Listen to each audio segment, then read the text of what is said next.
Welcome back to a slice of news, where I cut you off a slice of news. As feared, ICE agents have continued their murder spree in Minneapolis, killing 37-year-old intensive care nurse Alex Pretti on Saturday. Much like the last state-sanctioned murder, that of Renee Good mere weeks ago, the official story being pushed out by Homeland Security Secretary Kristi Noem and the rest of the administration seems to clash quite noticeably with the evidence by others who were there documenting the event as it happened. Once again, just like with Renee Good, the administration was quick to brand Mr. Peretti a domestic terrorist, saying he was a violent, armed agitator who brandished a gun at agents, and so they were forced to use deadly force against him. They would have you believe it was a justified killing, and nothing more. But again, just like with the murder of Renee Good, the facts simply do not line up with that official story. The man that they branded a violent terrorist was by all accounts a devoted,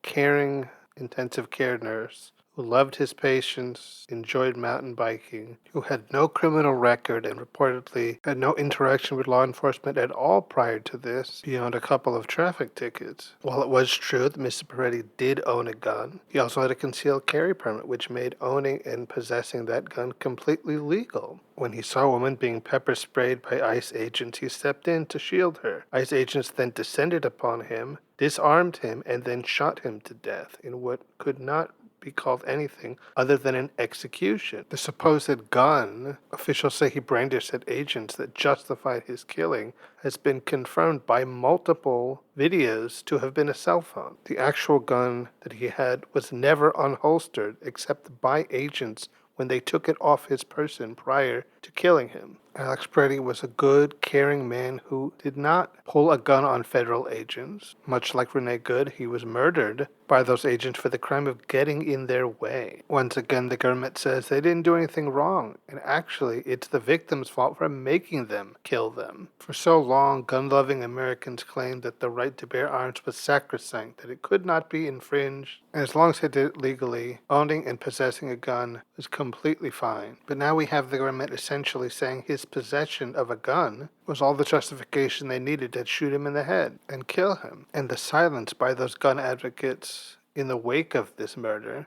seemed almost deafening, many not being able to figure out how that contradiction worked. But I think the answer there is actually much simpler than one might think. Their fight for and support gun rights and the ownership of guns was always about protecting their own rights and their own possession of guns. And to them, Alex Pretti wasn't one of them. Yes, he was a law-abiding gun owner, but he wasn't a pro-authority, conservative gun owner. When they said they didn't want the government messing with their guns, they meant messing with guns of the people like them, their kind of people. They always said that they needed their guns to protect them from the government tyranny. But when the government has become tyrannical and gone after and killed an American citizen, they are fine with it because he wasn't on their side. The government is getting rid of the people they don't like, so they are on the government's side. They wanted their guns to fight tyranny, just not the kind of tyranny that they support against the people that they don't support. Alex Pretti stood up to tyranny without his gun more than they ever did with theirs. And maybe that's also why they don't come out and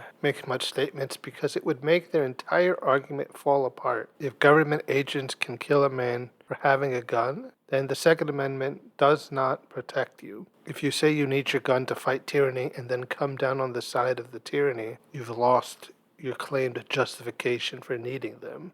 If anything, the murder of Alex Pretti has exposed the hypocrisy always been at the heart of the pro-Second Amendment movement. They're anti-government when it's acting against them, but are perfectly fine about being pro-government when they act out against those they do not like. They don't want the government infringing on their rights, and their rights alone. The rights of others are irrelevant unless they are part of their in-group. I would say it goes without saying, the death of Alex Pretti was tragic, and his murder should never have happened. If a man can be murdered by government agents for expressing multiple of his constitutional rights, then those rights are meaningless and the government truly is tyrannical. Alex Pretti died a hero protecting a woman from those tyrannical government agents, though it would have been preferable if he had never died at all. At least some good is coming out of his horrible murder. According to a recent Economist poll, support for abolishing ICE is actually increasing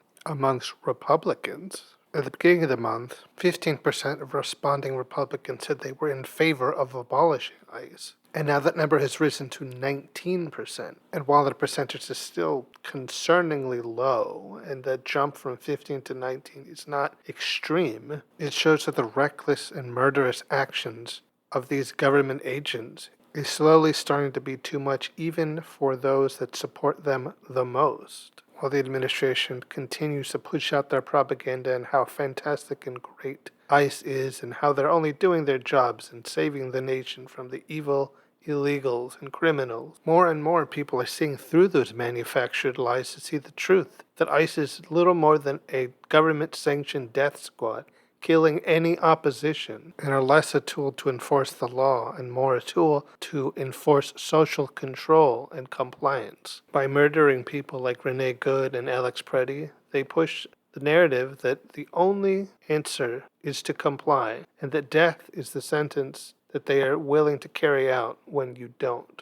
Branding Alex Pretti an armed agitator and terrorist is ludicrous when ICE are the real armed agitators who are creating terror and fear for the American people. And it's not even just Republican voters. Republican candidate for Minnesota Governor Chris Medell dropped out, stating, quote, "I can't look my daughter in the eyes and say I'm running as a Republican when they're pulling over Hispanics and Asians because of the color of their skin. I didn't sign up for that." Now, I suppose you could argue he'll just be replaced by a Republican candidate who absolutely did sign up for that and actually quite approves of it. But the point stands that even a Republican candidate for office is saying that this is too much, overstep their authority to an extreme degree. And I think what it all boils down to is we're reaching a tipping point where things are getting so obviously bad that there's no way to positively spin it, except through outright lies that less and less people